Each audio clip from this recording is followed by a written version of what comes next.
You know, it looks like the real winner on Super Tuesday may have been our friends to the north, Canada.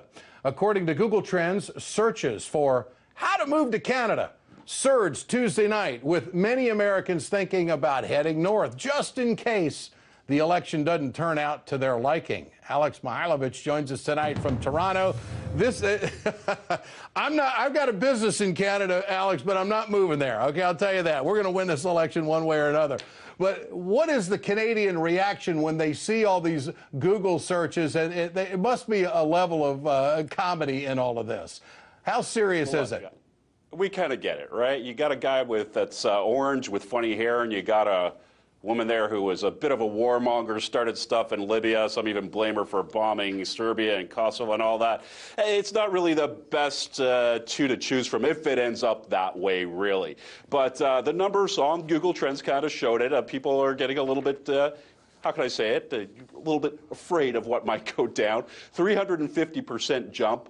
People looking at how to move to Canada. That was around 9 o'clock last night. Then around midnight, it hit 1,150%. That's a lot of new people looking how the heck to get out of there. And the funny thing is, now get this, Ed, that's not the biggest number we've ever seen. Back in 2004, Americans went crazy when George W. Bush was reelected. There was even more people looking how to get out. Now, we know up here that we didn't have a massive influx of Americans. Yeah, we do have lots of Americans here, but there was no wave of refugees running across the border trying to get away from George W. Bush. So we don't think it's going to happen again. And you guys still do have a choice. Don't forget, there's a guy named Bernie Sanders, and he actually would make America look a little bit more like Canada, most likely.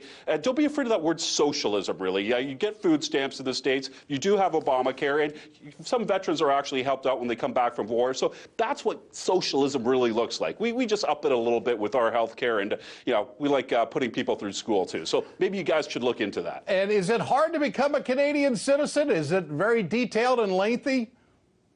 Well, it is kind of a lengthy process at times, but it's getting easier with time. You saw that we let in 25,000 Syrian refugees, so that's a pretty good thing, and we're allowing people in. And there's plenty of space up here, believe it or not. We're the second largest country in the world, as well as the fact that the Trump Tower here in Toronto is pretty much half vacant. Nobody's buying the properties up, so I'm sure Donald Trump would love to see some people move up here, maybe buy a couple of condos.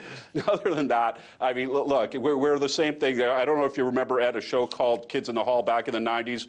We were described as Canadians are like Americans except without guns. So you guys are more than welcome to come up here. And hey, Bernie Sanders would even let you keep your guns in the States if you choose to go that way. Alex Mihailovich, great to have you with us tonight from Toronto. Thanks so much.